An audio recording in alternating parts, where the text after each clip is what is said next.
Hello students, आज के video में आज के लेक्चर में हम डिस्कस कर रहे हैं हेलो एल्केन्स और हेलो एरीन्स वाली सीरीज में फिजिकल प्रॉपर्टीज। ठीक है, फर्स्ट फिजिकल प्रॉपर्टी है स्टेट।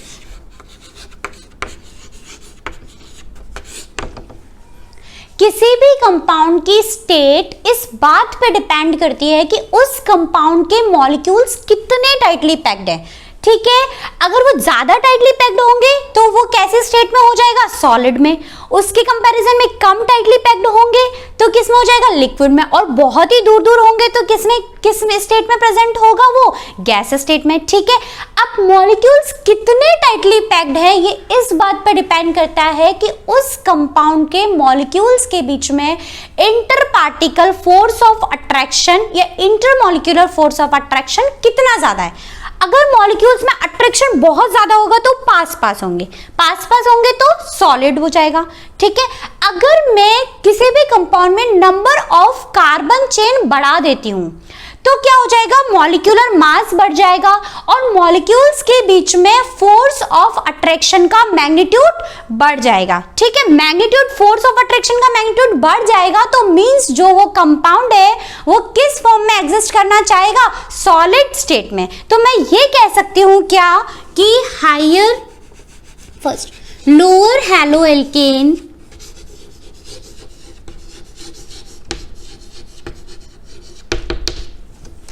गैस स्टेट में होते हैं। ठीक है, क्यों? क्योंकि नंबर ऑफ कार्बन चेन कम होगी तो मॉलिक्यूल्स के बीच में इंटरमॉलिक्यूलर फोर्स ऑफ अट्रैक्शन कम होगा तो मॉलिक्यूल्स दूर दूर होंगे तो वो किस फॉर्म में प्रेजेंट होंगे, गैस में। और हायर हैलो एल्केन्स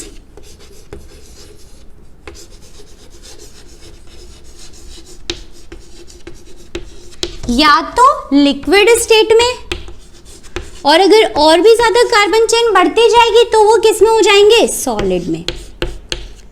समझ में आ गया? कहने का मतलब सीधा सीधा सिंपल बस इतना ही है कि lower halo alkanes gas state में होते हैं और हायर हैलो एल्केन्स लिक्विड या फिर सॉलिड स्टेट में होते हैं। क्यों? क्योंकि इनमें कार्बन चेन बढ़ती जाती है तो मॉलिक्यूलर मास बढ़ता जाता है तो इंटरमॉलिक्यूलर फोर्स ऑफ अट्रैक्शन का मैग्नीट्यूड भी बढ़ता जाता है। ठीक है, तो मॉलिक्यूल्स पास आ जाएंगे तो किस स्टेट में रहेंगे, या तो लिक्विड में, और अगर और भी ज्यादा मॉलिक्यूलर मास हो जाएगा तो किस में हो जाएंगे, सॉलिड में। समझ में आ गई बात? नेक्स्ट फिजिकल प्रॉपर्टी है colour. All halo alkene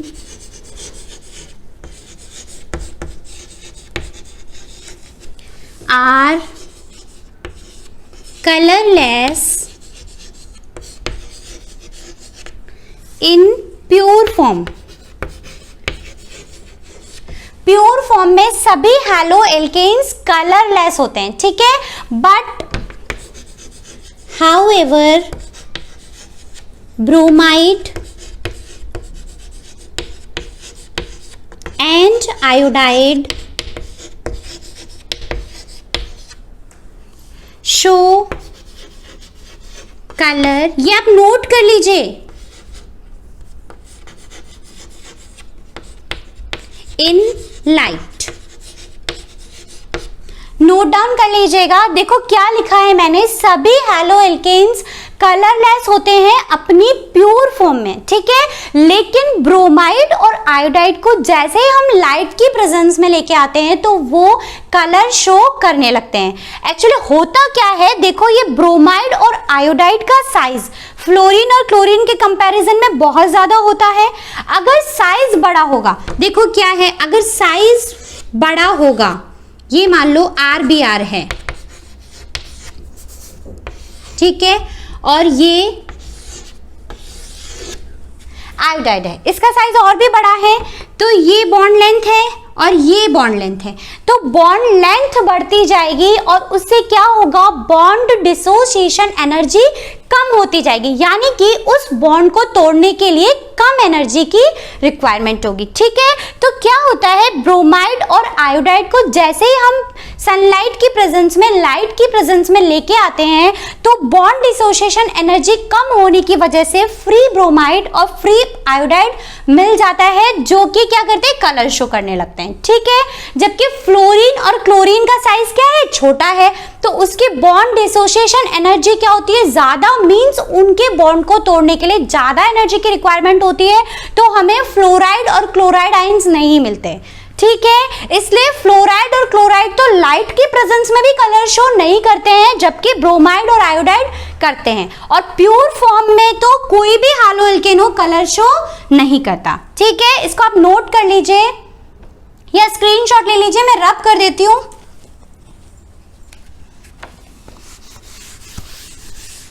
next physical property है odour, means smell.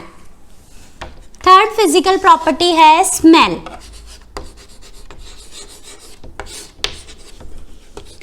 Volatile haloalkanes have sweet smell.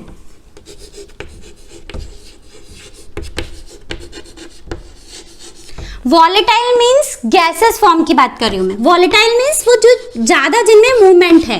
ठीक है, तो जो गैसेस फॉर्म, यानी कि मैं ये कह सकती हूँ कि जो लोअर हैलो एल्केन्स हैं उनकी स्वीट स्मेल मीन्स जो हमको अच्छी सी लगे। स्वीट मीन्स ऐसा नहीं मीठी, स्वीट मीन्स जो हमें अच्छी सी लगे, जैसे कि अगरबत्ती की स्मेल हो गई, बहुत अच्छी सी लगती है, तो इस तरह की कुछ कुछ स्मेल रहती है। बाकी हैलो एल्केन्स की कोई खास स्मेल नहीं होती। ठीक है, नेक्स्ट फोर्थ फिजिकल प्रॉपर्टी है बॉइलिंग पॉइंट, और सबसे ज्यादा इंपॉर्टेंट भी,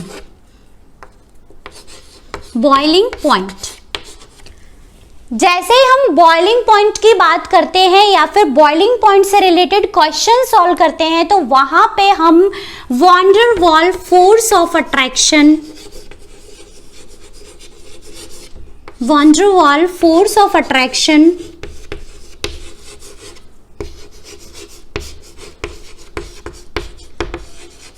von der Waals force of attraction और मॉलिक्यूलर मास या मोलर मास की बात हम जरूर करते हैं।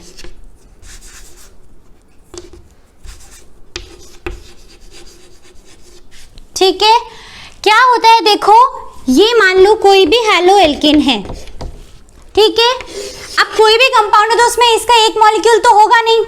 अब इसके बगल में मान लो एक और मॉलिक्यूल है ना, तो इनके बीच में जो inter particle force of attraction लगता है उसे हम कहते हैं von der Waals force of attraction, और ये डिपेंड करता है मॉलिक्यूलर मास पे, यानी कि जितना ज्यादा मॉलिक्यूलर मास होगा उतना he won der Waals force of attraction भी होगा। ठीक है, इतनी बात समझ में आई। चलो, सबसे पहले हम हैलो एल्केन्स को उनके पेरेंट हाइड्रोकार्बन के बॉइलिंग पॉइंट से कंपेयर करें तो देखो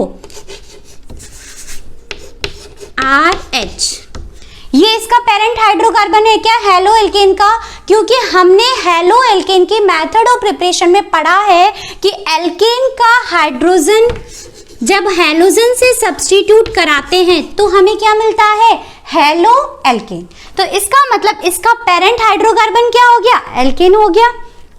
अब देखो यहाँ पे R और R तो कॉमन है, ये H और ये हैलोजन, तो हमें ये पता है कि हाइड्रोजन से तो बड़ा ही है और उसका मास भी हाइड्रोजन से ज्यादा है, तो यहां से यहां गए तो von der Waals force of attraction बढ़ेगा, यानी मॉलिक्यूलर मास बढ़ रहा है।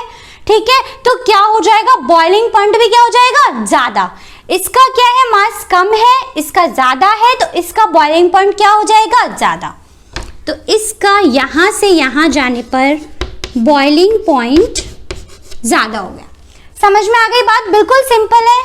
ठीक है, अगर मैं, ये तो बात हुई कि हैलो एल्केन्स को मैंने उनके पेरेंट हाइड्रोकार्बन से कंपेयर किया।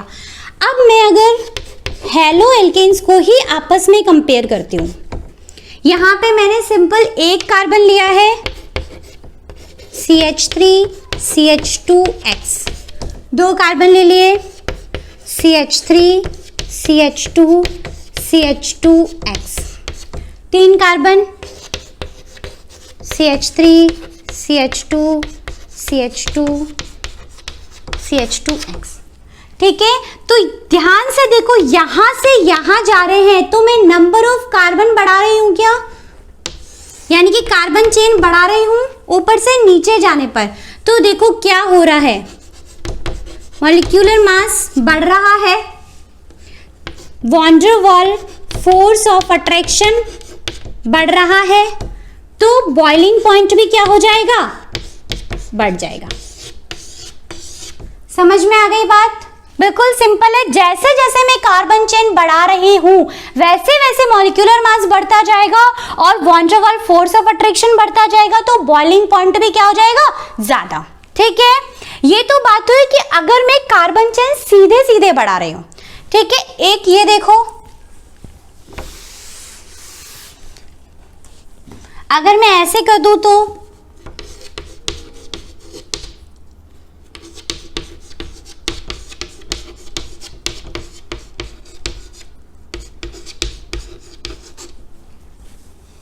ठीक है, 5 कार्बन की चेन बना दी,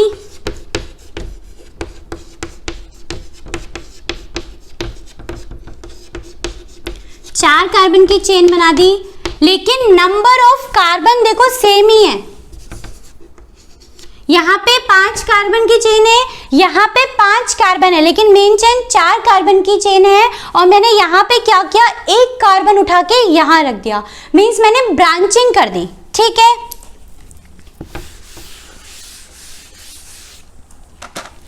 ठीक है, अब नेक्स्ट देखो मैंने क्या किया, एक और कार्बन को मैंने इस कार्बन से जोड़ दिया। ठीक है, तो ध्यान से देखो क्या हो रहा है, यहां पे सरफेस एरिया इतना बड़ा है, यहां पे सरफेस एरिया उससे थोड़ा कम हो गया है ना, और यहां पे सरफेस एरिया बहुत कम हो गया, इसके कंपैरिजन में कम हो गया। ठीक है, तो देखो यहां पे सरफेस एरिया बड़ा है, तो जब इसके बगल में मॉलिक्यूल्स जो आएंगे तो फोर्स ऑफ अट्रैक्शन इतना ज्यादा पूरे एरिया पे लगेगा, von der Waals force of attraction इतना ज्यादा लगेगा, तो बॉइलिंग पॉइंट भी क्या हो जाएगा, ज्यादा हो जाएगा। और यहां पे देखो इतनी, ये इसका सरफेस एरिया है, तो फोर्स ऑफ अट्रैक्शन इतने से एरिया में लगेगा, तो अट्रैक्शन कम लगेगा, तो क्या होगा, बॉइलिंग पॉइंट कम हो जाएगा। तो मैं सीधा सीधा ये कह सकती हूं कि सरफेस एरिया कम होने से फोर्स ऑफ अट्रैक्शन भी कम हो जाएगा और बॉइलिंग पॉइंट भी क्या हो जाएगा, कम हो जाएगा। ठीक है, तो यहां से यहां जाने पर सरफेस एरिया डिक्रीजेस, तो boiling point decreases. Surface area कम होगा तो फोर्स ऑफ अट्रैक्शन भी कम होगा, तो बॉइलिंग पॉइंट भी क्या हो जाएगा, कम हो जाएगा। समझ में आ गई? सिंपल बात है बिल्कुल। रैप कर रही हूं। अब क्या करूं, मैंने R सेम रखा है, अब मैं R सेम रख रही हूं। ठीक है, और यहां पे फ्लोरीन, क्लोरीन, ब्रोमीन और आयोडीन। ठीक है, हमने 3 तरह से कंपैरिजन कर लिया। पहले हमने क्या किया कि हमने कार्बन चेन बढ़ाते गए, नॉर्मल लाइन में कार्बन चेन बढ़ाते गए, तो जैसे जैसे कार्बन चेन बढ़ती चली गई सरफेस एरिया भी बढ़ा, मॉलिक्यूलर मास बढ़ा, फोर्स ऑफ अट्रैक्शन बढ़ा, तो बॉइलिंग पॉइंट बढ़ गया। ठीक है, फिर मैंने क्या किया, कार्बन, नंबर ऑफ कार्बन तो सेम थे, लेकिन मैंने क्या कर दिया, ब्रांचिंग कर दी, तो सरफेस एरिया कम होने से फोर्स ऑफ अट्रैक्शन कम हुआ और बॉइलिंग पॉइंट कम हो गया। ठीक है, अब मैंने क्या करा है कि मैंने एल्काइल ग्रुप को सेम रखा है, लेकिन मैंने हेलोजन को चेंज कर दिया। अब हमें पता है कि पीरियोडिक टेबल में ऊपर से नीचे जाने पर इसका साइज बढ़ेगा, फ्लोरीन से आयोडीन आने पर इसका साइज भी बढ़ता है और इसका मास भी बढ़ता है, क्योंकि नंबर ऑफ शेल बढ़ते जाएंगे, नंबर ऑफ इलेक्ट्रॉन बढ़ रहे हैं, इसका मास बढ़ेगा। ठीक है, मास बढ़ेगा तो क्या होगा, फोर्स ऑफ अट्रैक्शन बढ़ जाएगा, फोर्स ऑफ अट्रैक्शन बढ़ जाएगा तो क्या हो जाएगा, बॉइलिंग पॉइंट बढ़ जाएगा। तो ऊपर से नीचे जाने पर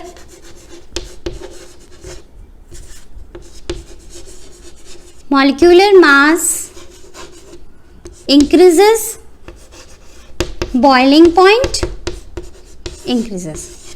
समझ में आ रही है ना ये बात, हम बात कर रहे हैं यहां से यहां चलने पर क्या होगा, बॉइलिंग पॉइंट बढ़ता जाएगा। समझ में आ गई बात, बिल्कुल सिंपल है, लेकिन इतना इंपॉर्टेंट टॉपिक है ये बॉइलिंग पॉइंट वाला। इस पे आपके बोर्ड एग्जाम में भी क्वेश्चन पूछे जाते हैं और आपके नीट और जेई में भी क्वेश्चंस पूछे जाते हैं। और तरीका सिर्फ डिफरेंशिएट करने का, कंपेयर करने के यही तीनों चारों तरीके हैं। या तो सीधी चेन में कार्बन चेन बढ़ाता जाएगा, या फिर ब्रांचिंग करता जाएगा, या फिर इस हेलोजन को ही चेंज करता जाएगा। कहने का मतलब हमको सरफेस एरिया और मॉलिक्यूलर मास देखना है। ओके, नेक्स्ट फिजिकल प्रॉपर्टी है सॉल्युबिलिटी, और ये भी इंपॉर्टेंट है क्योंकि इस पे भी आपके क्वेश्चंस आए हुए हैं कॉम्पिटिटिव एग्जाम्स में भी और बोर्ड एग्जाम में भी। सॉल्युबिलिटी देखो, हमें पता है कि सेम में सेम सॉल्युबल होता है, लाइक सॉल्युबल इन लाइक, ठीक है, यही होता है। लाइक जो है वो लाइक में सॉल्युबल होता है। मींस मैं ये कह सकती हूं कि पोलर डिसॉल्व इन पोलर, यही बोलते हैं इन पोलर, और non polar in non polar. ठीक है, तो हम क्या करें, अगर मैं हेलो एल्केन्स की सॉल्युबिलिटी को वाटर में अगर करती हूं, ठीक है, मैं ये देखूं कि हेलो एल्केन्स जो है वो वाटर में सॉल्युबल है या नहीं। तो देखो ध्यान से, ये क्या है, पोलर है, क्योंकि इस पे भी पार्शियल पॉजिटिव चार्ज और इस पर पार्शियल नेगेटिव चार्ज। और अगर मैं वाटर की बात करूं तो ये भी पोलर है, क्योंकि इस पर हाइड्रोजन पे पार्शियल प्लस, दोनों हाइड्रोजन पे +1 तो +2 हो गया टोटल, और यहाँ पे पार्शियल नेगेटिव, यहाँ पे -2 चार्ज हो जाएगा एक ऑक्सीजन पे, और यहाँ पे दोनों हाइड्रोजन मिलके +1 करके +2। ठीक है, इस तरीके से चार्जेस होते हैं। ओके, अब ये भी पोलर और ये भी पोलर, तो बहुत बढ़िया सॉल्युबिलिटी होनी चाहिए थी, लेकिन यहाँ पे लिख लो water is insoluble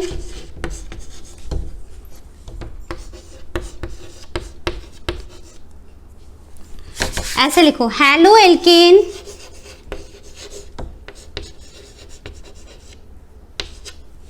are insoluble in water.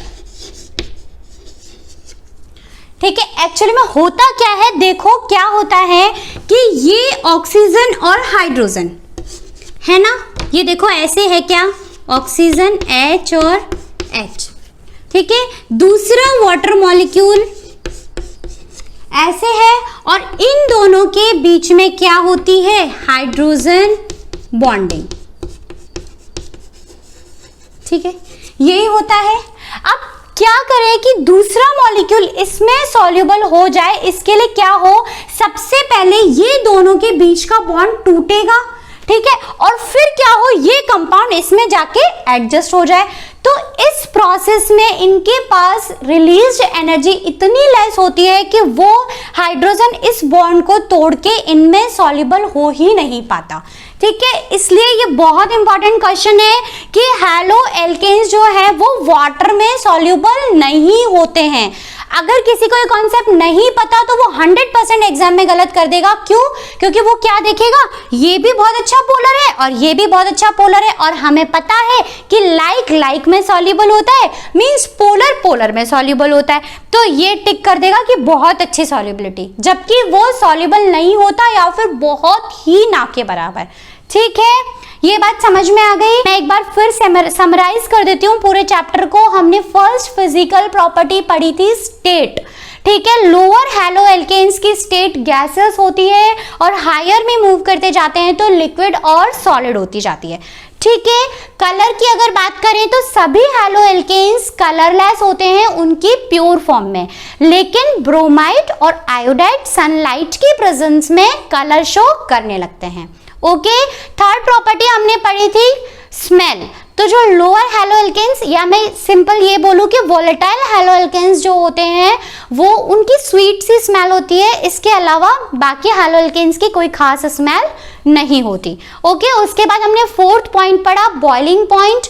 उसमें हमने पढ़ा कि मॉलिक्यूलर मास बढ़ता जाता है तो van der Waals force of attraction बढ़ता जाता है, तो बॉइलिंग पॉइंट भी क्या हो जाएगा, ज्यादा हो जाएगा। ठीक है, मेन कॉन्सेप्ट यही पढ़ा था।